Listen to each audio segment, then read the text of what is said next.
شهر رمضان الذي أنزل فيه القرآن هدى للناس وبينات من الهدى والفرقان فمن شهد منكم الشهر فليصم ومن àwọn púpọ̀ ọ̀rọ̀ bíi mélòó kan ó jáde ń bẹ èyí tó ṣe pé àti ilé ṣe déédéé àbí ká ṣe dọ́gbandọ́gba pẹ̀lú ìtumọ̀ áyà yìí àfi ká mẹ́nu bà kókó náà kókó alákọ̀ọ́kọ́ afẹ́rinlẹ̀ hadithatul Isra ìrìn àjò tí Ànábì wa Muhammad sallallahu alaihi wasallam tó ṣe láàrin òru kan ṣoṣo láti al-Masjidul Haram lọ sí al-Masjidul Aqsa ajẹ́kò di mímọ̀ fún wa wípé ìrìn àjò yìí mu'jiza nínú àwọn mu'jizatur Rasul sallallahu alaihi wasallam àwọn iṣẹ́ ìyanu Ànábì wa Muhammad sallallahu alaihi wasallam ó ní ìrìn àjò náà jẹ́ ìjẹ́ṣẹ́ ìyanu ó ní wípé ìrìn àjò yìí wáyé kìí ṣe bá Ànábì lálàá ní ti ara badaniyan ó ní ìrìn àjò yìí wáyé a sì mú ọ̀rọ̀ àwọn àfáà amúwá àwọn tí wọ́n sọ wípé àlálà Ànábì lá amú ọ̀rọ̀ wọn wá kódò ń bẹ nínú àwọn sàhábà àwọn tí wọ́n pé Ànábì lálàá gẹ́gẹ́ bí ìyàwó Aisha radiyallahu ta'ala anha gẹ́gẹ́ bí àfáwà Muawiya ibn Abi Sufyan radiyallahu ta'ala anhu àtàwọn míì ṣùgbọ́n èyí tó dọ́gba nínú ọ̀rọ̀ tó sì mú ìtumọ̀ pé mu'jiza ní ìṣẹ̀lẹ̀ yìí jẹ́ ó náà ni wípé ìrìn àjò ara ni kìí ṣe ìrìn àjò àlá tó bá jẹ́ pàlá Ànábì lá sallallahu alaihi wasallam ó lè jẹ́ mu'jiza torí kò sẹ́ni tí ò lè lálàá pọ́ ní ìrìn àjò tó pọ̀ lóru kan ṣoṣo kókó eléyìí aṣàlàyé ẹ̀ lánàá kókó ẹlẹ́ẹ̀kejì èyí tá a fi rinlẹ̀ ó náà ni in tí a pè ní tahdid al-hudud al-makani aw al-hudud al-makaniya al-geografiya wal-hudud az-zamaniya nínú àyà yìí Ọlọ́run ó establish ó fi rinlẹ̀ ń bẹ̀ àsìkò tí rìn àjò yìí wáyé Ọlọ́run sọ láàyìnà ààyè tí ìrìn àjò yìí ti wáyé Ọlọ́run sọ ń bẹ̀ Ọlọ́run jẹ́ kó yé wa wípé ìrìn àjò yìí wáyé òru ni laylan òru ni ìrìn àjò náà ṣẹlẹ̀ òru kan ṣoṣo tí ò pé méjì bákan náà Ọlọ́run fi rinlẹ̀ fún wa nínú àyà kan ṣoṣo náà wípé láti al-Masjidul Haram tó wà ní Makka lọ sí al-Masjidul Aqsa èyí tí ń bẹ ní Kudus níbo ni wọ́n ń pè ní Kudus o làwọn ìbò ń pè ní Jerusalem Lárúbáwá Jerusalem o ní Kudus àwọn kan tún máa ń pè ní Jerusalem Hebrew language ni ẹ àwọn ó pè ní Jerusalem àwọn mí ó tún pè ní Arshalim gbogbo èyí náà túmọ̀ sí Jerusalem àmọ́ Lárúbáwá rẹ̀ ní Al-Qudus àti Jerusalem àti Arshalim àti Jerusalem àti Kudus mọ́ntíkọ̀ ni region kan ni tó bọ́ sínú Palestine lọ́wọ́lọ́wọ́ báyìí ìdí ni tó fi jẹ́ pé Kudus Jerusalem yìí nínú àwọn controversial region ní al-manatik al-falastiniya òun ló jẹ́ àwọn Lárúbáwá ará Palestine wọ́n sọ pé Kudus ní capital ìlú àwọn Palestine àwọn Jew àwọn náà claim wípé capital àwọn òun náà ní Kudus bákan náà àwọn oníwòye àgbáyé àwọn wá ń ṣe iyèméjì pé ta ni lónìí ta ni òní okùnrin tí ń fa fìtínà dìsí almuhim almasjid al-aqsa ààyè yìí atẹnubọ̀ ọ̀rọ̀ díẹ̀ lérí ẹ̀ wípé Ọlọ́hun Ọba subhanahu wa ta'ala ó dákọ almasjid al-haram tó wà ní Mẹ́kà tí ṣe Kaaba ó sì dárúkọ almasjid al-aqsa èyí tó wà ní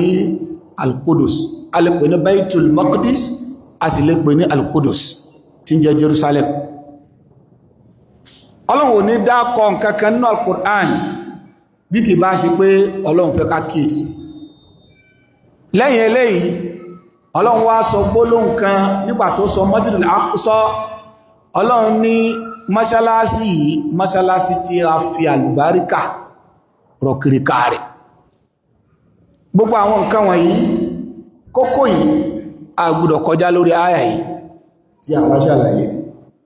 so ló fi fàálé ní tó jẹ́ pé tafsiri wa tè ní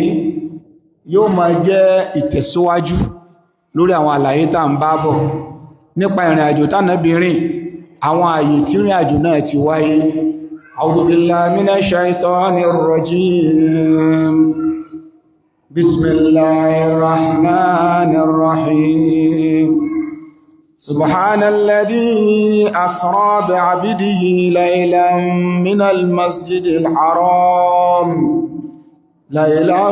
من المسجد الحرام إلى المسجد الأقصى الذي باركنا حوله لنريه من آياتنا إنه هو السميع البصير أعوذ بالله من الشيطان الرجيم بسم الله الرحمن الرحيم سبحان الذي أسرى بعبده ليلا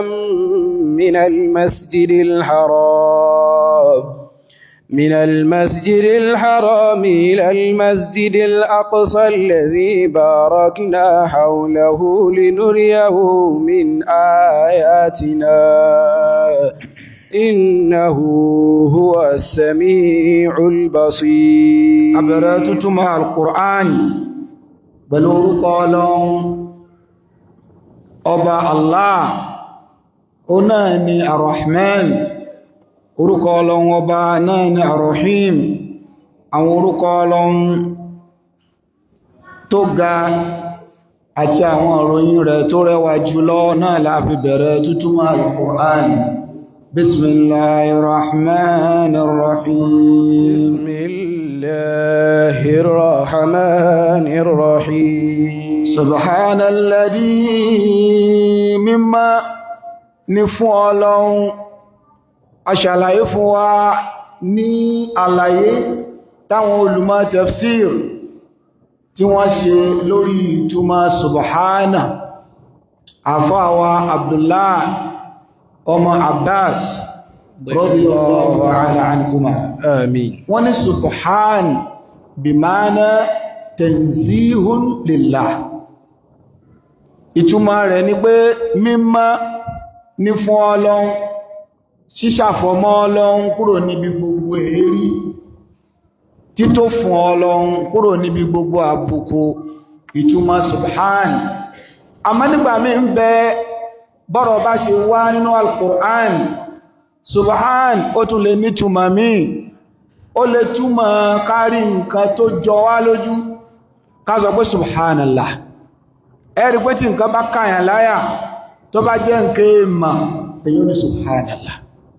àwọn àfáà ní àtàwọn tí wọ́n tú pẹ̀lú ìtumọ̀ àfáà Abdullahi ọmọ Abbas ìtumọ̀ yìí òun ló tẹ̀wọ̀n jù ká túmọ̀ rẹ̀ wípé tanzihun lillah ṣíṣàfọ̀mọ́ Ọlọ́run kúrò níbi èérí kúrò níbi àbùkù. bákan náà ọ̀rọ̀ tí wọ́n ń bọ̀ ó tún jẹ́ ká gbọ́yé wípé yufidul ajab ìṣenilémà ó ń bẹ níbi ìṣẹ̀lẹ̀ tó ṣẹlẹ̀ ìyẹn ìrìn àjò tánàbìnrin ó tó lémà. ìdí nìyẹn tó fi jẹ́ pé Ọlọ́run bá fi bẹ̀rẹ̀ rẹ̀ ó náà ní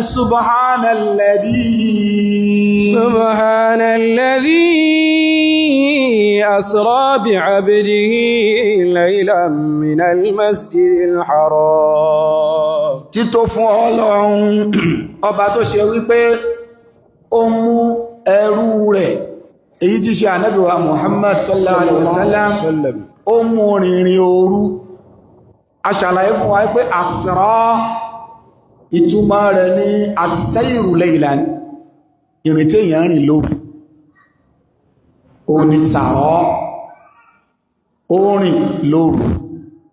tí wọ́n bá ní asúrọ̀ tí sí ẹgbàdó mà ìtumọ̀ ní pé ìrìn òru gangan ló ń jẹ́ asúrọ̀. ṣùgbọ́n tá bá ní àsìrọ́ ó mú rìnrìn yẹn Ọlọ́run bá fi sọ pé subhanalladhi asra bi abdihi laylan minal masjidil haram ilal masjidil aqsa. subhanalladhi asra bi abdihi laylan minal masjidil haram من المسجد الحرام إلى المسجد الأقصى الذي باركنا حوله لنريه من آياتنا إنه هو السميع البصير. ìrìn àjò òru náà Ọlọ́run ọba ní bí abdihi tí Ọlọ́run ọba tó bá fẹ́ pán ànábì létayẹyẹ abúdù ni ó pè ẹrú òun kí wá ṣe pópé ní ẹrú lásán ó tún ṣàfitì rẹ̀ sọ́dọ̀ ara rẹ̀ ìyẹn náà máa ń pè ní idafatu tashrif wa takrim. kí Ọlọ́run ọba tó ga kó ṣàfitì nǹkan kan sọ́dọ̀ ara rẹ̀ kó ń lò ní Ọlọ́run fi pọ́n nǹkan náà lẹ̀. gbogbo àwa tó kù náà ẹrú ta ni wá jàmáà ẹrú Ọlọ́run. ṣùgbọ́n Ọlọ́run tó wá ṣàdáyẹn rí ta nẹ́bì ó ní òun lòun ní ẹrú tòun ní ìyẹn náà ń pè ní idafatu tashrif. Ọlọ́run fi ọ̀nà rẹ̀ Ọlọ́run ọba fi pọ́nlé bí ìgbà tọ́lọ́run ọba sọ nínú Qur'an náà ni wípé faqala lahum rasulullahi naqatallahi. òjíṣẹ́ Ọlọ́run ọba ń sọ fún wọn pé ràkúnmí tọ́lọ́run kò lè gbogbo ràkúnmí tó kù náà ta ló ní jàmá Ọlọ́run ló ní. ṣùgbọ́n sí sàfitì rẹ̀ sọ́dọ̀ Ọlọ́run bẹ̀ yẹn àwọn àfọwọ́sọ̀ pé lè tashrif wa takrim níta pẹ̀lẹ́ falyabudu rabba hadha al-bayt. ẹ máa jọ́sìn fún ọba tó ní ilé yìí gbogbo ilé ìjọsìn tó kù ta ló ní innal masajida lillah. ṣùgbọ́n Ọlọ́run tó wá sàdáyẹn rí Káàbà pé ilé mi gbogbo bí tẹ́ bá ti rí gbogbo nǹkan Ọlọ́run ọba ló ní wallahu khaliqu kulli shay'in Ọlọ́run ọba ló dá gbogbo nǹkan. tọ́lọ́run bá tún wá sàdáyẹn rí nínú nǹkan tó dá tọ́lọ́run wá sọ wípé tèmi ni ẹ mọ̀ pé àpọ́nlé àrà ọ̀tọ̀ ó ń bẹ fún kọ́ bàbá tó bímọ 10 òun ló ní gbogbo àwọn ọmọ ó tún wá ní ọmọ mi rẹ̀ ẹ̀rì pé tó ń sọ yẹn nítumọ̀ ọmọ rẹ̀ náà ní gbogbo àwọn tó dúró ó wá ní ọmọ mi lọmọ tó dúró yìí gbogbo èèyàn mọ̀ pò náà lóbi ṣùgbọ́n ń sọ yẹn láti lè pán ọmọ yẹn lé láàrin gbogbo àwọn ọmọ tó bí tọ́lọ̀wọ́n bá sàfitì ànábì sọ́dọ̀ ara rẹ̀ wípé subhanalladhi asra bi abdihi laylan minal masjidil harami ilal masjidil aqsa. subhanalladhi asra bi abdihi laylan. ọlọ́wọ́n bá ní mímọ́ ní fún ọba tó mú ẹrú rẹ̀ ẹrú ohun Ọlọ́run tí ṣe Ànábì Muhammad sallallahu alayhi wa sallam àwọn àfáà níbi abdihi ayé bí Muhammad Ọlọ́run pè ní ẹrú òun wọ́n wá ń pè wọlé ẹrú Ọlọ́run ó ní Ọlọ́run mọ́jẹ́ ó bá jẹ́rú Ọlọ́run ó jẹ́rú ayé àkínà pè ní civil servant ẹrú ayé náà ní jẹ́bẹ̀ àbẹ̀rú ayé kọ́ servant ẹrú náà ó sáfù ẹnìkan bọ́ bá sáfù ọlọ ojú ò tí ọ láti lè sọ pé àmì civil servant wọ́n wá ní ṣẹ́rú Ọlọ́run ní olúwo ìṣẹ́rú Ọlọ́run ọba pé ànábì ní ẹrú ẹ̀ ní ti àpọ́nlé Ọlọ́run ló mú ànábì ìrìn àjò òru dánábì rìn yìí a ṣàlàyé fún wa wípé báwo ni ìrìn náà ṣe wáyé ríwáyà méjì ló ń bẹ ríwáyà kan bẹ tí wọ́n ní ìrìn àjò yẹn níbo lànábì wà níjọ́ náà Ummu Hani bintu Abi Talib arábìnrin kan bẹ wọ́n pè ní Ummu Hani ó jẹ́ ọmọbìnrin Abu Talib Abu Talib yìí òun ló bí àfáwà Ali ó ń jẹ́ ẹ̀gbọ́n bàbá Nabi sallallahu alaihi wasallam ó tún ní ọmọbìnrin kan tí yẹn ń jẹ́ Ummu Hani Ummu Hani wá sọ wípé nínú ilé wa lànábì wà níjọ́ tí ṣẹlẹ̀ yẹn ṣẹlẹ̀ gẹ́gẹ́ bó ṣe wá nínú hadith ó ní ànábì sallallahu alaihi wa alihi wasallam ó ní ànábì ń bẹ nínú ilé lọ́dọ̀ àwọn an Ummu Hani bint Abi Talib qalat ma usri bihi illa min baytina aw ma usri bihi illa min baytina ìrìn àjò òru tánàbí rìn níbi tó wà kó tó gbéra ìrìn àjò inú ilé wa ló wà níjọ́ náà gẹ́gẹ́ bí ọ̀rọ̀ Ummu Hani bákan náà láti ọ̀dọ̀ Ummu Hani bint Abi Talib min tariq Ikrima qalat bata Rasulullah sallallahu alayhi wa sallam laylata usriya bihi fi bayti ó ní nínú ilé mi l'Ànábì sùn lóru ọjọ́ náà fa faqadtuhu min al-layl ó bá lòrù ní mi bá rí ma lẹ́ẹ̀fì lè mọ̀ pé kìí ṣe kó lálàá ẹ máa kéèsì tẹ́pà láni sẹ́tẹ̀yàn bá ń lálàá wọ́n tún máa wá àyàn tí lórí bẹ́ẹ̀dì ó ní mi ò ránà bí ma nínú ilé famtani'u minni an-nawm èmi náà bá lè sùnmá mukhafatan an yakuna arada lahu ba'd Quraysh ẹ̀rù ń bà mí kó má ṣe wípé àwọn Kùrẹ́ṣì tí wọn ò gbà tí ẹ̀ àwọn kèfèrí báyá wọ́n ti já wọlé wọ́n ti jí gbé ìṣẹ̀lẹ̀ yìí nílùú ìlú Mákà onífàkọ́lá Rasulullah sallallahu alaihi wasallam gbàtí ilẹ̀ mọ́ mo bára Nabi sallallahu alaihi wasallam Ànábì wá sọ pé inna Jibril atani Jibril ló wá bá mi fa akhadha bi yadi ó sì gba ọwọ́ mi mú fa akhrajani ó mú mi jáde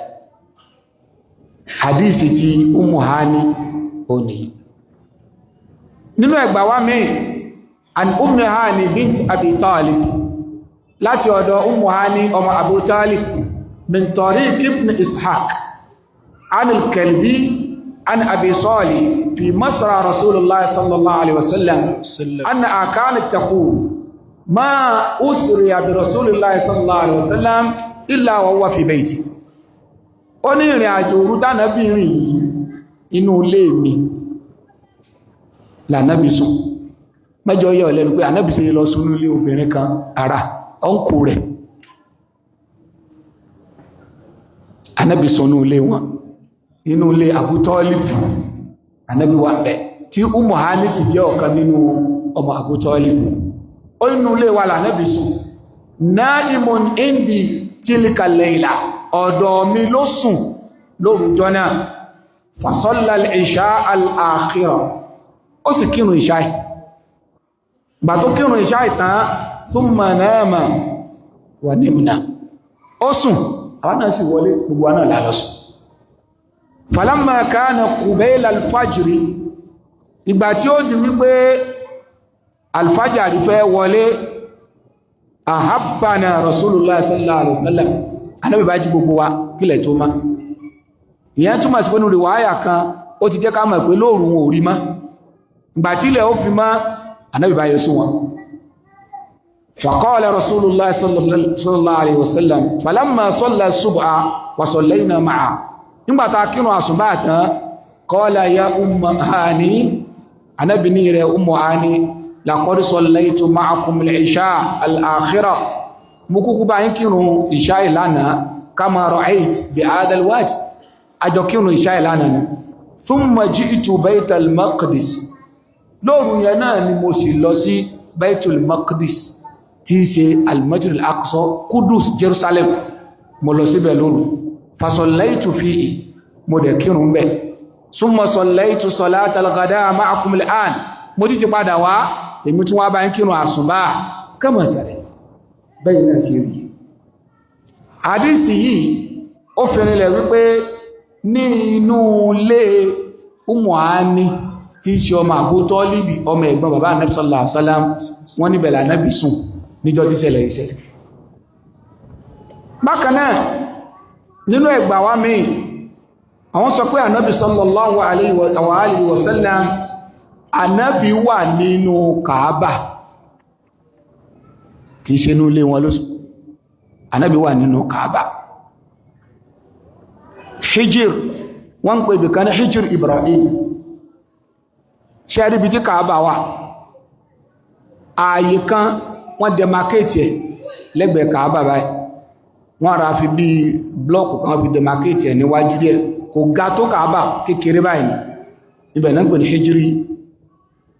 Ismail lẹ́yìn demarcation yẹn ni èyàn tí mọ́ ń tàwáfù gbogbo ẹni tó bá tàwáfù tó bá gbanú demarcation yẹn kò ní tàwáfù gbogbo àwọn nǹkan yẹn kò yá lálàájì mí inú bẹ̀ ni ó gbà kọjá kó bà lè yá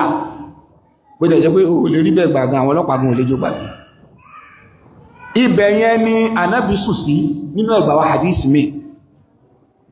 tí Jibril fi wá bá so kí ló dé tí rìwáyà yìí fi wá lọ́tún wá lósì láwọn àfáà mi fi sọ fún wa wípé minal masjidil haram wọ́n ní masjidil haram tá ń sọ yẹn náà gbogbo inú ìlú Mákà pátá a lè pè ní masjidil haram torí pé ní al-Qur'an Ọlọ́run ní la tadkhulunnal masjidil haram masjidil haram ní bẹ̀rẹ̀ pé la tadkhulunnal Makkah gbogbo Mákà wọ́n máa ń pè ní masjidil haram ló fi jẹ́ pọ̀pọ̀lọpọ̀ ẹlòmíì tí nǹkan ò bá yé yóò rò pé inú Kaaba yẹn nìkan ni haram ni hududu haram ó pọ̀ kọjá ní mọ́sálásí ẹ̀lọ tẹ́pẹ́ ẹniwú ẹ̀ tí yẹn bá wà nínú haram náà lè yẹwà láwọn afọ́ mi jọ pé hadisi Ummu Hani tí wọ́n bá sọ wípé inú haram náà l'Ànábì ti gbéra inú ilé Ummu Hani yẹn náà ibi tí wọ́n wà yẹn náà nínú hududu haram náà sí gbogbo nínú masjidul haram náà torí pọ̀pọ̀lọpọ̀ ibi táà ti ń kírun nínú Kaaba nínú haram lẹ́ni lánàá ilé àwọn èèyàn kan gbogbo bẹ̀rẹ̀ extension òun ló ti dé gbogbo bẹ̀rẹ̀ ó ti gbogbo ẹ̀ sínú gbogbo ibi tí ń jẹ́ Mákà nígbà náà àfàìmọ̀ kọ́mọ̀ ẹ̀ pé extension Kaaba lọ́wọ́lọ́wọ́ ń sìn ó ti kó gbogbo ibi tí ń jẹ́ Mákà lánàá ó ti kó sínú bẹ́ẹ̀ bá sì dé Mákà tán bá fi ibi tí haram dópin sí èèyàn ò wò pé subhanallah haram gẹ́ ti gba gbogbo olú Mákà lẹ́fì rọ́pọ̀lọpọ̀ àwọn òtẹ́ẹ̀lì ńláńláńláńlá tẹ́yàn bá lọ Mákà ti pẹ́ tẹ́ bá padà débẹ̀ wọ́n ti wó wọ́n fẹ́ extend Kaaba kò sí òtẹ́ẹ̀lì yẹn ti tóbi tó wọ́n wọ́n ara Kaaba náà haram ní gbogbo bẹ́ẹ̀ ju gbogbo ẹ̀ lọ níbi tí Ànábì tó ti rìnrìn àjò ó dájú kò sí àpẹẹrẹ pé ìlú Mákà ni kò sí èméjì bẹ́ẹ̀ èyí tí ọ̀pọ̀lọpọ̀ àwọn olùmọ̀ tí wọ́n fi sí òun náà ni wípé gbólóhùn tọ́lọ́run lò nínú al-Qur'an tí a bá ti lo al-Masjidul Haram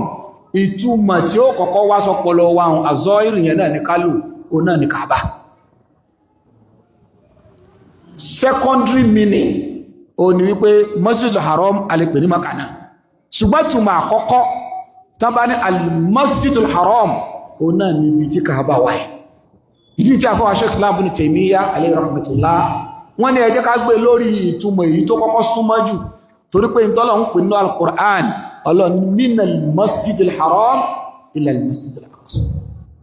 ọlọ́run ọba ní Ànábì amúrìnrìn òru láti al-masjidil haram ila al-masjidil aqsa láti inú Kaaba torí pé ẹgbà wa hadisi míì òun padà láàmẹ́lẹ̀ wípé nínú masalasi haram ní Kaaba ní ìṣẹ̀lẹ̀ yẹn ti ṣẹlẹ̀. wàrọ́jà ibn Jarir at-Tabari àfọwà ibn Jarir at-Tabari wọ́n ní al-qawlu al-awwal istinadan ila al-urf wọ́n ní ẹ jẹ́ ká gbé lórí ìtumọ̀ àkọ́kọ́ o náà ni kí Ọlọ́run pè wípé minal masjidil haram ibi tí ìṣẹ̀lẹ̀ yẹn ti ṣẹlẹ̀ gan tánàbí ti gbéra inú Kaaba inú mọ́sálásí Kaaba ìtumọ̀ èyún òun ló dọ́gba jùlọ. Ànábì gbéra ó lọ sí ilal masjidil aqsa ibi tá ń pè ní al-masjidil aqsa asàlàyé fún wa pé al-masjid amọ̀túnmọ̀ tó ń jẹ́ masjid abẹ́ẹ̀kọ́ al-aqsa tí wọ́n bá ní al-aqsa ay al-ba'id ibi tó jìnà Ọlọ́run bá fi lónú al-Qur'an al-Karim Ọlọ́run wa jaa rajulun min aqsa al-madinati wa jaa min aqsa al-madinati rajulun yas'a qala ya qawmi ittabi'u al-mursalin aqsa ní èdè Lárúbáwá ibi tó jìnà rere síbi téèyàn wà nígbà náà wọ́n ní al-masjid al-aqsa in tó jẹ́ká pé bẹ́ẹ̀ ni wípé mọ́sálásí àkọ́kọ́ tọ́lọ̀ kọ́kọ́ gbé kalẹ̀ táwọn èèyàn ó ti máa sin lọ́hun o náà ni al-masjid al-haram Kaaba o lákọ́kọ́ ayé ẹlẹ́ẹ̀kejì tọ́lọ̀ tún gbé kalẹ̀ lórílẹ̀ táwọn èèyàn ó ti máa sin lọ́hun o náà ni al-masjid al-aqsa wọ́n wá jìnà rere síra wọn al-masjid al-haram ìyẹn bẹ ní Mẹ́kà al-masjid al-aqsa ìyẹn bẹ ní Kudus wọ́n bẹ ní Sham Syria ibẹ̀ ni ó jìnà síra wọn ìdí ìyẹn tó náà bá sọ pé min al-masjid al-haram ila al-masjid al-aqsa ìrìn àjò tá Nabi sallallahu alaihi wasallam rìn yìí láti mọ́sálásí Kaaba tààmù sí Kaaba ibẹ̀ yẹn masjid al-haram lọ sí mọ́sálásí tó jìnà rere Ànábì ìrìn àjò lọ bẹ̀ nǹkan ọ̀gùn tó bá lè rìn dáadáa yóò lò tó lé ní 40 days láti Mákà lọ síbẹ̀. Ànábì sì wá rìn ìrìn yìí láàrin òru kan kódà kò péréte nínú òru ìdíyẹ táwọn afáàfẹ́ tó mú ìzà omi ìṣẹ̀lẹ̀ náà. al-masjid al-haram wal-masjid al-aqsa Ọlọ́run ọba mẹ́ńṣàn mọ́sálásí méjèèjì níbẹ̀rẹ̀ súra yìí ká lè fi mọ ipò mọ́ṣálásí méjèèjì nínú Islam ká mọ ipò al-masjid al-haram tí ṣe Kaaba ká sì mọ ipò al-masjid al-aqsa èyí tó ń bẹ ní Jerusalem ní Kudus ká mọ ipò rẹ̀ nínú ẹ̀sìn wa so ìdí ni tó fi jẹ́ pé táwọn èèyàn bá ń sọ pé ẹ̀yin mùsùlùmí kí ló kàn tí níbi ọ̀rọ̀ Palestine wàhálà tí ń ṣẹlẹ̀ láàrin Israeli àti Palestine kí ló kàn tí ń bẹ̀ ọkàn wá bí ìgbà kíyàn máa sọ pé ẹ̀yin mùsùlùmí tí báwọn ará Mákà náà ní Kaaba kí lọ́kàn tí ń bẹ̀ sáà ní kò kàwà wà lẹ́ọ̀kà ìjọba Saudi ò gbọ́dọ̀ ṣe Kaaba bó ṣe wọ́n torí pé Kaaba yẹn kàn wà nínú ìlú wọn ní property gbogbo mùsùlùmí property gbogbo mùsùlùmí kò dẹ̀ sígbà tí èèyàn bá wà nínú Kaaba èèyàn máa ń fílà tó bí ẹni pé ẹjọ́ nínà ló fi jẹ́ pé kán tó rí wípé ọlọ́pàá wá ń lúyàn wọ́n bá èèyàn wínú Kaaba kò sí nítorí ó ṣe wọ́n rà mọ́ tó ọ́ ni tírípọ́lọ́ ní wa man dakhalahu kana amina property gbogbo wa bẹ́ẹ̀ náà ni àwọn mùsùlùmí ṣe gbọ́dọ̀ mọ́ fíìl tàbá ń sọ̀rọ̀ nípa in tí ń ṣẹlẹ̀ ní Palestine torí pé tájẹ́ẹ̀tì yẹn gangan Kudus Masjid al-Aqsa yìí mọ́ṣálásí ilé Ọlọ́run ilé ìjọsìn àwa mùsùlùmí ni Ọlọ́run ló Muhammad gbé síbẹ̀ àfáwọ̀ Abu Dharr al-Ghifari radiyallahu ta'ala anhu ó ní qultu ya Rasulullah ó ní mo ní ìrẹ́ òjíṣẹ́ Ọlọ́run ayyul masjid buniya awwal ó ní ìrẹ́ òjíṣẹ́ Ọlọ́run mọ́sálásí wo ni wọ́n kọ́kọ́ fi lélẹ̀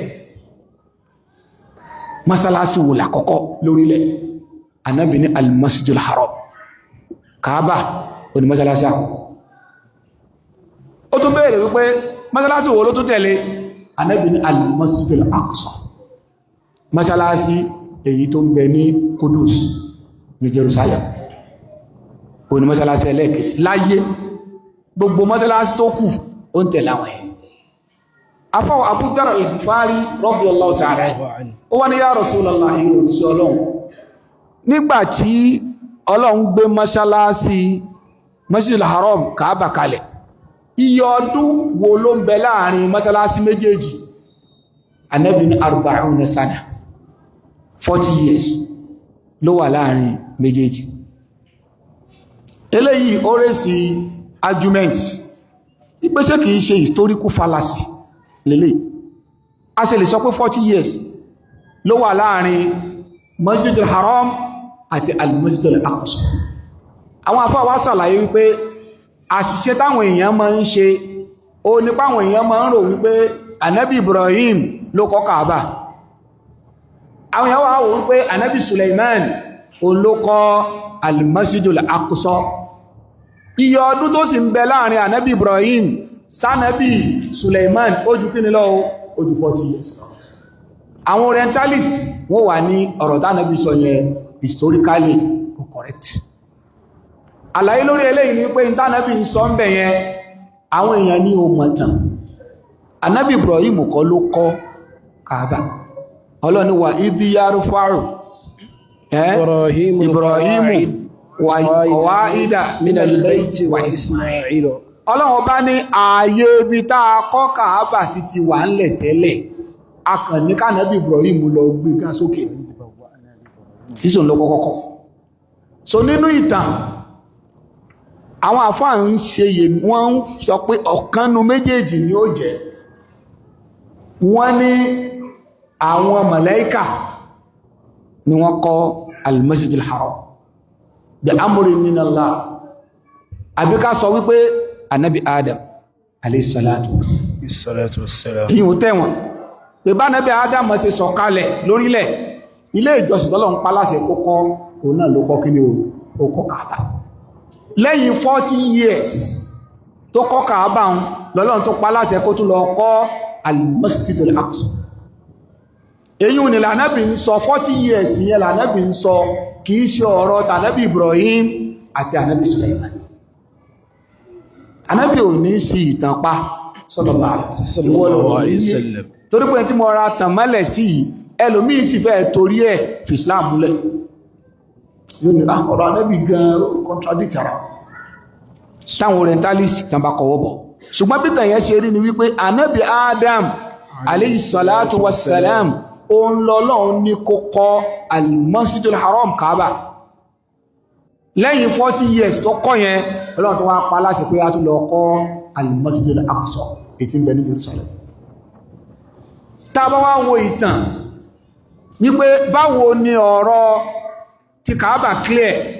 abẹ́ẹ̀kọ́ àwọn àfáà nígbà tọ́lọ́run fẹ́ fomi payé rẹ́ wọ́n gbé Kaaba kúrò nílẹ̀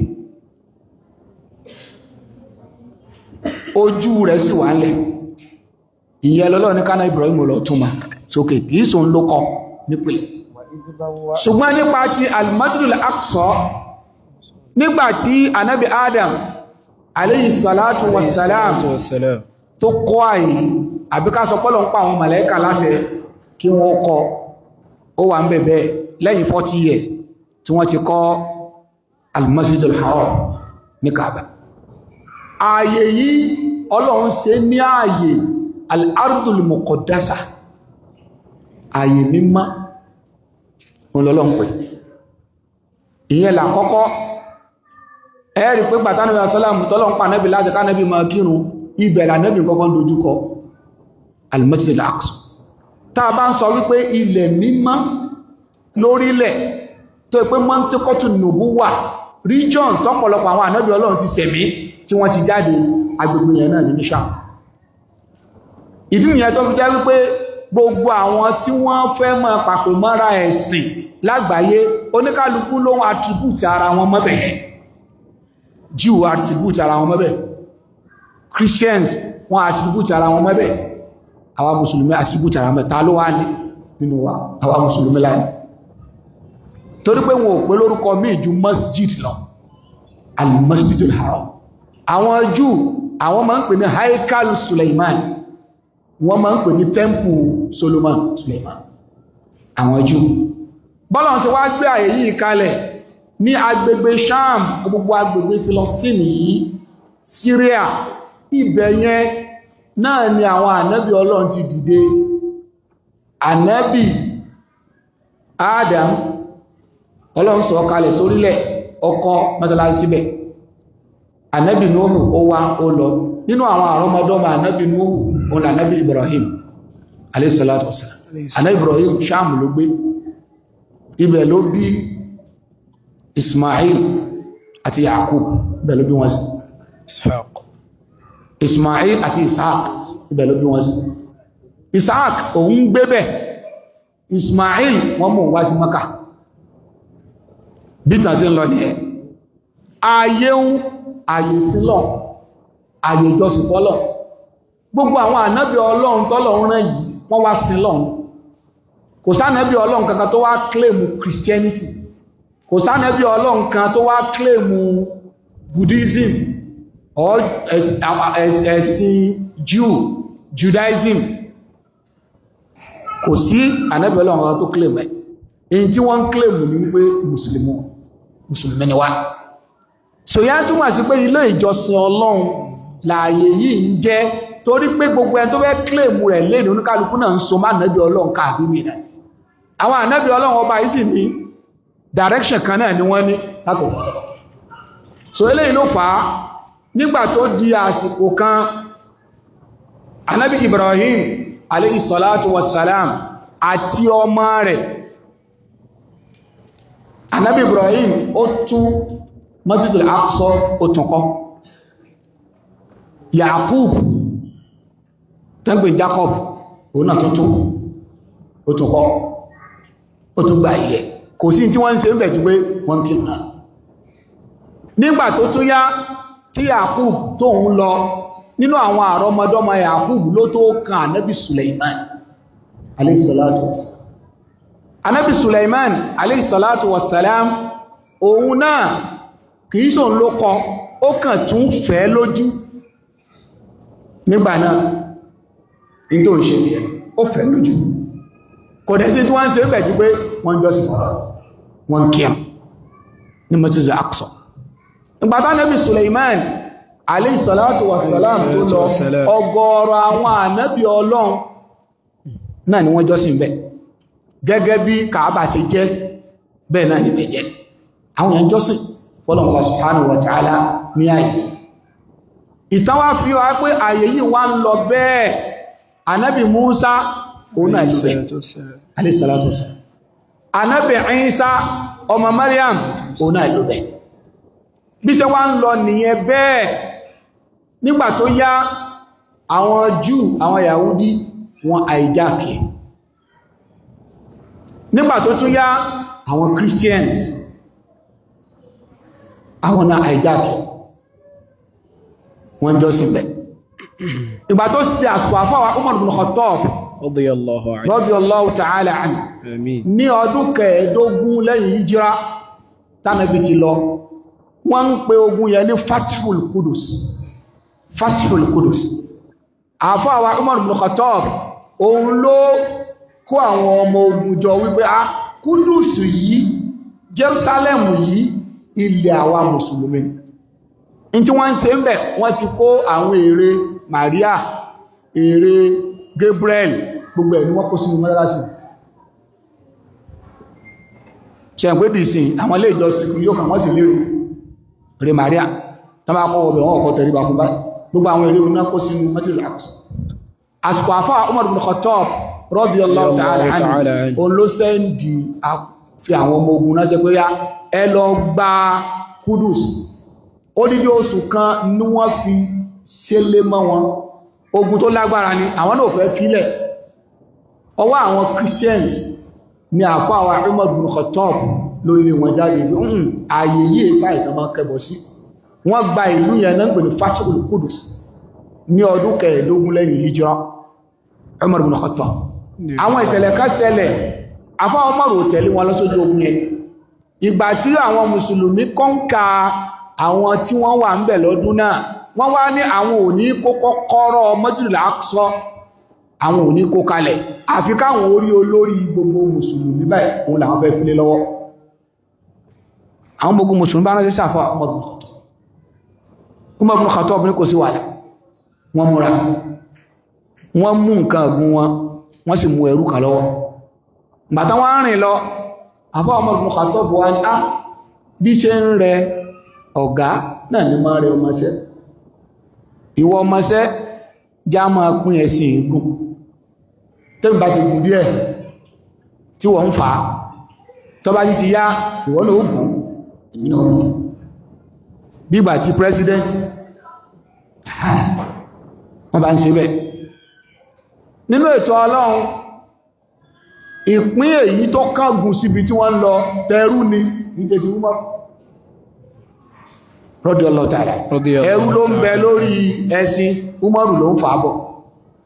àwọn yìí wá ń bè ọ̀gá yìí tẹ́ ẹrú dà àwọn sàbí ẹrú ló wà ìlú olùgbèlé kí ní yóò dùn máwọn kan nú náà sàbí lójú ogun ẹ̀ ìgbàtàfà Umaru wá rí ojú wọn tó rí bákan àfá Umaru wá sọ ọ̀rọ̀ kan tó gbajúmọ̀ dọ́là kí lọ̀rọ̀ náà nahnu qawmun a'azzana Allahu bil Islam àfá Umaru ń pé kí ló ń ṣe kí ni mo já mọ́ ẹ̀sìn ló pọ́n wálé àpẹẹlẹ̀ wo mo ní tí mo fi dájú ẹrú ìlọ ẹ̀sìn ló pọ́n wálé gbogbo yìí tí mo ní ẹ̀sìn yìí ló fún mi gbogbo wà tí mo bá sì rò pé mo ní yìí kan tí mo fún àwọn ará mi pé mo tóbi lójú ẹ̀sìn yìí á dẹni àbùkù ẹwọ̀rọ̀ tí Umaru sọ níjọ́ náà Umaru ni wọ́n wá kó kọ́kọ́rọ́ Masjidul Aqsa kí òní wọ́n kò lọ́wọ́ ogun yẹn wọ́n máa ń pè ní haribu fatihul Qudus àbí ká pè ní fatihu Iliya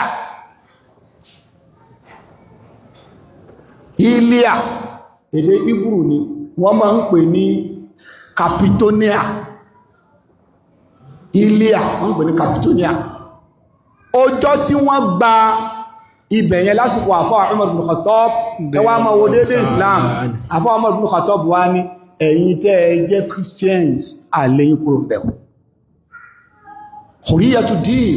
freedom of religion ẹ má ṣẹ̀sìn yìí ẹ má gbégbèsí ayé yìí ẹ má gbébẹ̀ kónúkálùkù mọ̀ sọ̀rọ̀ ajé ẹ̀kùn ká ṣùgbọ́n nù mọ́sálásí yìí àwọn ọmọ kí o bẹ̀rẹ̀ lẹ́yìn èyí kónúkálùkù mọ̀ lọ ìgbésí ayé ìgbà táwọn Júù gbà Ọlọ́run ló mọ iye ẹ̀mí tó ṣòfò ìgbà táwọn Christian náà gbà Ọlọ́run ló mọ iye ẹ̀mí tó ṣòfò gbogbo àwọn tó bá ń sọ̀tàn nípa Islam ká lọ kàtà Islam dáadáa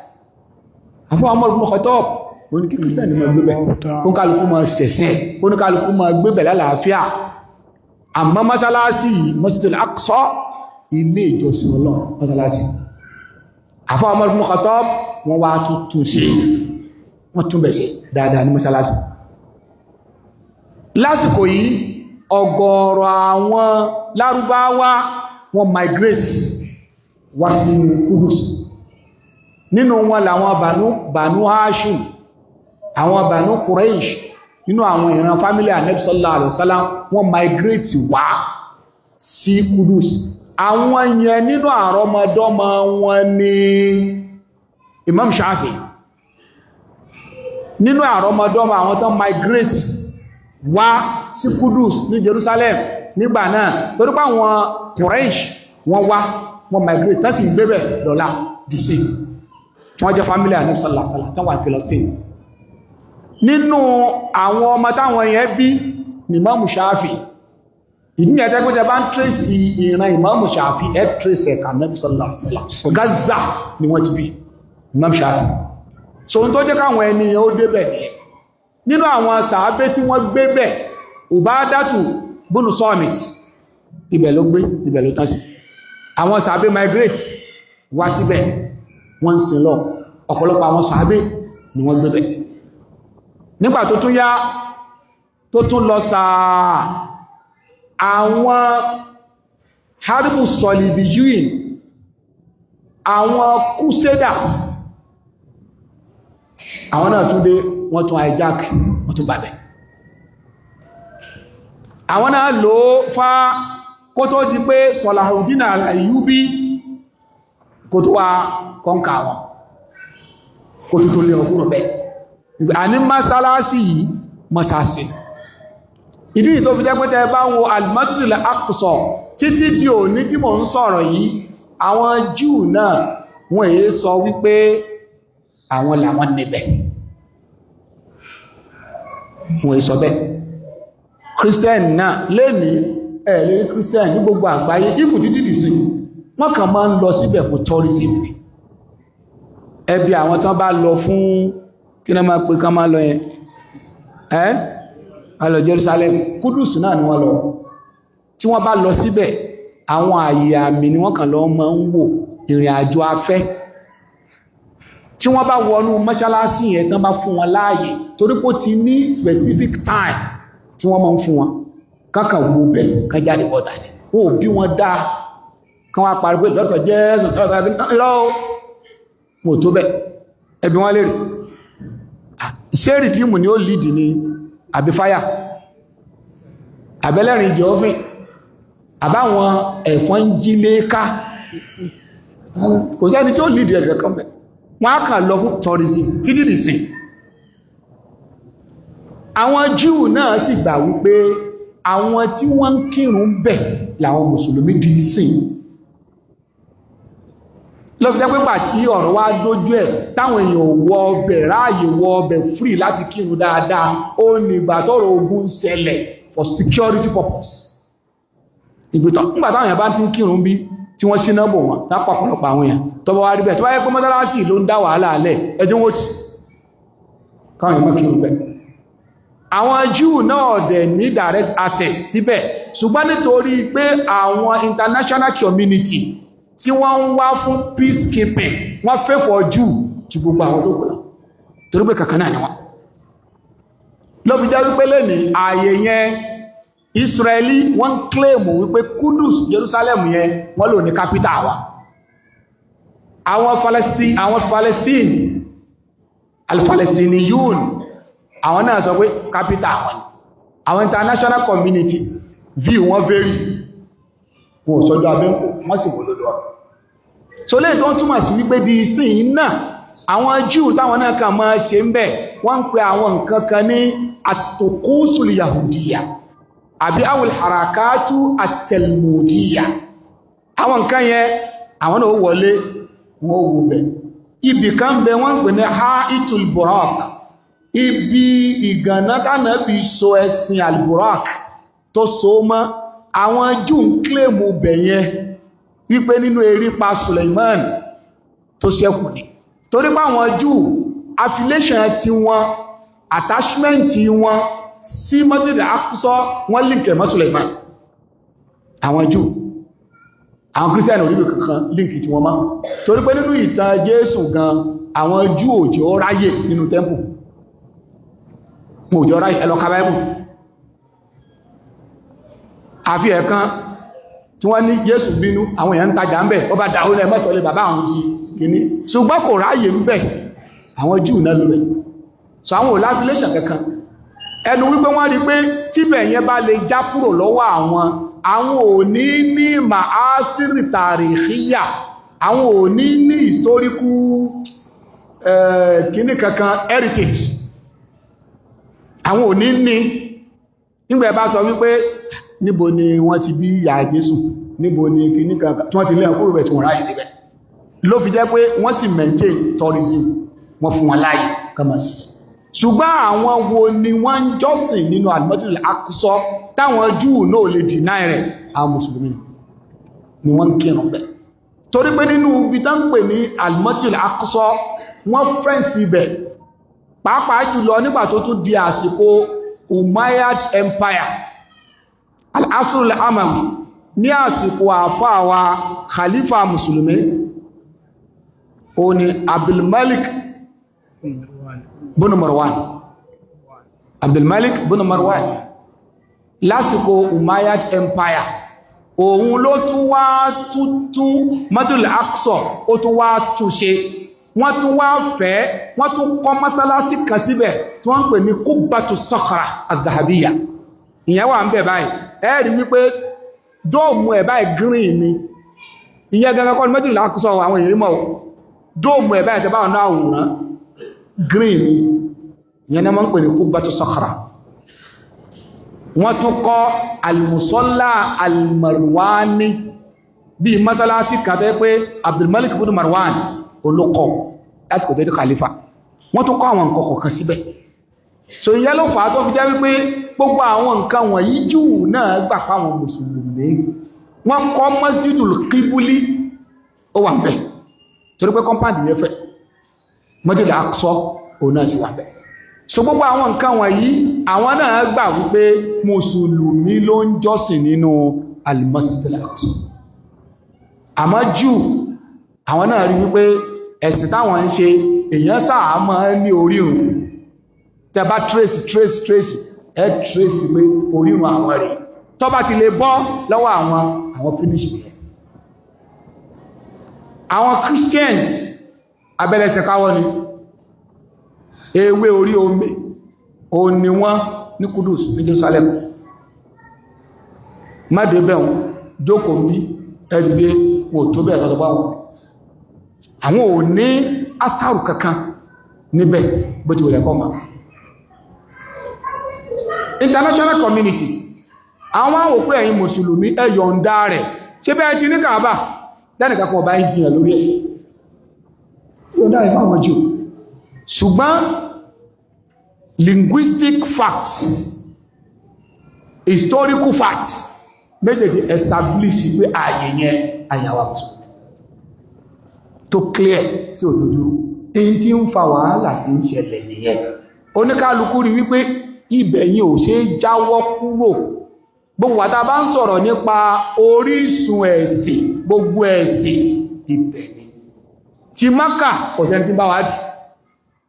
ẹ̀rì kò sẹ́ni tí wọ́n bí dáa tó lè ní Káàbà àwọn ìjọ kò sẹ́ni tí dù ṣùgbọ́n Masjidul Aqsa yẹn everybody náà ń attach ara wọn mọ́ bẹ́ẹ̀ nítorí pé gbogbo ẹni tí ò bá ti lórírun ó ti finish in tí ń fọ̀rọ̀ yẹn tí ò fi yanjú dọ̀la ó nìyẹn ṣùgbọ́n Júù náà mọ̀ pé mùsùlùmí ló ń kírun ní àti Masjidul Aqsa di iṣẹ́ àwọn èèyàn wọ́n sì ń kírun ẹnu wípé wọ́n kàn máa kọjá àwọn èèyàn pé ẹ má dé bẹ́ẹ̀ ilé dàbí nílé bẹ́ẹ̀ lánàá táwọn èèyàn kan kírun táwọn èèyàn bí 100 kú sáwà alájúlẹ̀ kan máa pààyàn so àwọn international community wọ́n establish peacekeeping ṣùgbọ́n peacekeeping tó ń ṣeun náà wọ́n fi ń pa àwọn mùsùlùmí lọ ṣùgbọ́n àwọn Júù ń wọ́bẹ̀ o kò sí dán ṣe ń bẹ̀ jù pé wọ́n láwọn àwọn Turkus Yahudi àkọ́kọ́ táwọn náà máa ń ṣe ní ká máa fòókè ká máa ṣe àwọn náà máa rí sí ṣùgbọ́n náà ó ní time wọ́n kàn padà fẹ́ sọ bẹ̀yẹ di bí ààyè ìṣẹ̀mbáyé bẹ́ẹ̀ sì ni ààyè ìjọsìn Ọlọ́run pa Masjidul Aqsa so ìdí nìyẹn tó fi jẹ́ wípé àwọn mùsùlùmí gbọ́dọ̀ mọ ìtàn in tó fi lè mú Ọlọ́run mention al-Masjidul Aqsa nínú al-Qur'an ó yẹ ká mọ̀ pé ààyè wa ni ó yẹ ká mọ̀ pé ààyè àwa mùsùlùmí ni ló fi jẹ́ pọ̀pọ̀lọpọ̀ mùsùlùmí tọ́rọ̀ bá yé gbé kí ló ti ẹ̀kàwà mùsùlùmí pọ̀rọ̀ Palestine Israel and Palestine kí ni problem wa kò sí ẹni mọ́ kàwá bí kéèyàn máa sọ fún agbé kí ló kàwá pẹ̀lú ọ̀rọ̀ Kaaba sáàjọ́ bí ọmọ Saudi a sọ wọn kó kàwá bẹ́ẹ̀ náà ni ọ̀rọ̀ al-Masjidul Aqsa bó ṣe kàwá nìyẹn oníkálukú wọn ló fún lórúkọ lédè English wọ́n pè ní Jerusalem ní èdè Lárúbáwá al-Qudus àbíká pè ní Baitul Maqdis lédè àwọn Júù Hebrew àwọn máa ń pè ní Jerusalem lẹ́ẹ̀dẹ̀ fi rí ìntánpè ní linguistic interwoven níjọ́kan mo pè ní linguistic interwoven professor mi ọ̀gá mi wá ní no you don't understand English ipé gbogbo nǹkan ló ní register Professor R.D. Abubakar kọ́lọ̀wọ̀n bá kọ́ bá lọ́rẹ̀ mi bàbá lórí dáadáa wọ́n ní linguistic interplay mo ní play on the bed so yẹn túmọ̀ sí pé tẹ bá wò dáadáa ẹ máa wo àwọn tí wọ́n máa ń yí ọ̀rọ̀ ṣe rí nínú èdè Lárúbáwá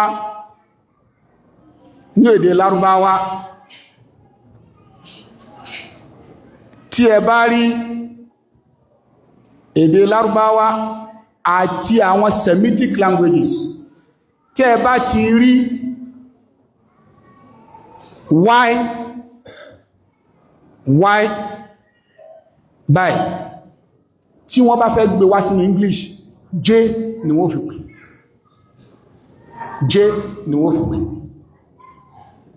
tí wọ́n pè ní ṣẹ́rí Hebrew language, Aramaic language, Arabic language, àwọn èdè yìí wọ́n láwọn nǹkan kan tó jọra wọn tá ń pè ní linguistic characteristic of regions wọ́n ní tàbí jọra wọn. ẹ wá rí wọ́n ní nínú èdè Hebrew wọ́n ń pè ní Jerusalem ni wọ́n pè, èbó pè ní Jerusalem, wọ́n sẹ́ndì yíò wọ́n sọ di kí ni jẹ́, ìyẹn ló mú wọn tí wọ́n fi Yasuo ọ̀nà pè ní Jesus, ni Yasuo àwọn pè ní Jesus, yẹn wọ́n sọ di jẹ́. So gbogbo àwọn nǹkan wọ̀nyí ẹlòmí àwọn ọmọ múra yọ́ mọ̀ fòókà àtọ́ àlèkìníkì tó wò mọ̀ in tí ò yíọ́ àfáàmì náà tí ń sì ń ṣe tí ò bá yíò náà ó náà wà mọ́ wà so apologetic ní ẹ̀yìn tó wà ń bẹ̀ náà ní pé ṣe mọ̀ pẹ́ yìí náà lọ́gá ọ̀gá ní so lẹ́fì lè mọ̀ wípé Ọlọ́run kí àwa mùsùlùmí alhamdulillah Ọlọ́run mẹ́ńṣà àyè méjèèjì yìí minal masjidil haram ila al-masjid al-aqsa. ìrìn àjò yìí ni ànábì sallallahu alaihi wasallam ìrìn àjò tí ànábì ṣe nìyẹn. Ọlọ́run fẹ́ jẹ́ kó yé wa wípé mùjíza tó tóbi ni. Ọlọ́run tó fẹ́ fi rinlẹ̀ fún wa pé ààyè ìjọsìn Ọlọ́run ọba lórílẹ̀ àkọ́kọ́ òní masjid al-haram ní Kaaba, èyí tó tẹ̀lé òní masjid al-aqsa. subhanalladhi أسرى بعبده ليلا من المسجد الحرام سبحان الذي أسرى بعبده ليلا من المسجد الحرام إلى المسجد الأقصى الذي باركنا حوله لنريه من آياتنا إنه هو السميع البصير. èyí tí a fẹ́ fi rinlẹ̀ lórí àwọn atótónu tá ń ṣe ọ̀nà ní pé ká lè mọ ipò tí al-Masjidul Haram tó wà nínú ẹ̀sìn wa àti al-Masjidul Aqsa ipò tó wà nínú ẹ̀sìn wa. ó lè wà ní Philistine, ìyẹn ò sọ pé kìí ṣààyè ìjọsìn àwa mùsùlùmí. Ànábì wa Muhammad sallallahu alaihi wasallam Ànábì ń sọ ọlá tó ń bẹ fún àwọn mọ́sálásí mẹ́ta. Ànábì ní bẹ́yàn bá kírun ní Masjidil Haram láàdáa 100,000 lèyìn ó gbà. ẹ̀rì pé ta bá kírun ní mọ́sálásí wáńbì tààkì ní jàmá láàdá mi ò lágbà 27 òní. ṣùgbọ́n tẹ́yàn bá kí ní Masjidil Haram ní Kaaba bẹ́yàn bá lè kí ìrun kan ń bẹ̀ báyìí èyàn ó gba láàdáa 100,000. ẹwà rò pẹ́ni tí ń lọ múra ẹrù pé kọ̀ mọ́ tí ń fowó ṣe àwọn mọ́ tí ń ṣe tí ó fi dé kò ní kírun kankan àyàfi bẹ̀ tó bá tún kírun ọ̀rẹ́ ẹ̀tàn yóò tún yẹ náfílà bí ọ́sàmọ̀kẹ́ náfílà náà 100,000 náà yóò wà máa kí bẹ́ẹ̀ yóò ká àsùnbá yóò kí zuru yóò kí asiri yóò kí magrib yóò kí ìṣáì yóò tún yẹ náfílà lóru nínú haram yóò dùn bẹ́ẹ̀ torí pé mọ̀ túnmọ̀ 100,000 káfí sẹ́gbẹ̀ẹ́ 27. àwọn tí ìyẹn bá yé tọ́lọ̀ ń sì bò láṣìírí lóòrùn jẹ́ pé tọ́lọ̀ ń bá sì yẹn ní mùsùlùmí tẹ́sìn bá yé ni tọ́lọ̀ ń bá wá tún bò yẹn láṣìírí tó wó Islam kọ́ wa bá ṣe mọ́ náà ọ̀nà kan nìyẹn. Ànábì tó wá sọ wípé bẹ́yẹn bá tún wá kírun ní mọ́sálásí tóun ní Madina èyàn ó gbà ládàá lórí ìrun kan 1,000 ní ládàá tí èyàn ó gbà ọgbà 27 ní Nàìjíríà ní mọ́sálásí Ànábì Madina 1,000. lẹ́fì rẹ̀ lòmí tó bá kọ́kọ́ fẹ́ lọ sí umra tájẹ́ ti ẹ̀ ní pé nínú Kaaba ló ń ti fẹ́ ṣe ìtìkáàfù tí ò bá wá bọ́ sí kíá yóò tètè navigate Madina bá ẹ̀wò jẹ́ mọ́ pàlàrọ Madina jẹ́ lọ ṣe ìtìkáàfù. tó gbígbà mí ń bẹ tí kan bá ti kún wọn ò ní fáwọn èèyàn láàyè láti ṣe ìtìkáàfù bó ṣe fẹ̀ tó ń jẹmọ́ ìmọ̀kún. tó bá wá wà nínú Madina tó lọ sí mọ́sálásí Ànábì sallallahu alaihi wasallam ìrun kan tẹ́yàn bá kí ń bẹ̀ èyàn ó gba láàdá 1,000 lórí ìrun ẹyọ kan èyí tèyàn fi gba 27 nílé Ànábì wá sọ pé mọ́sálásí ẹlẹ́ẹ̀kẹta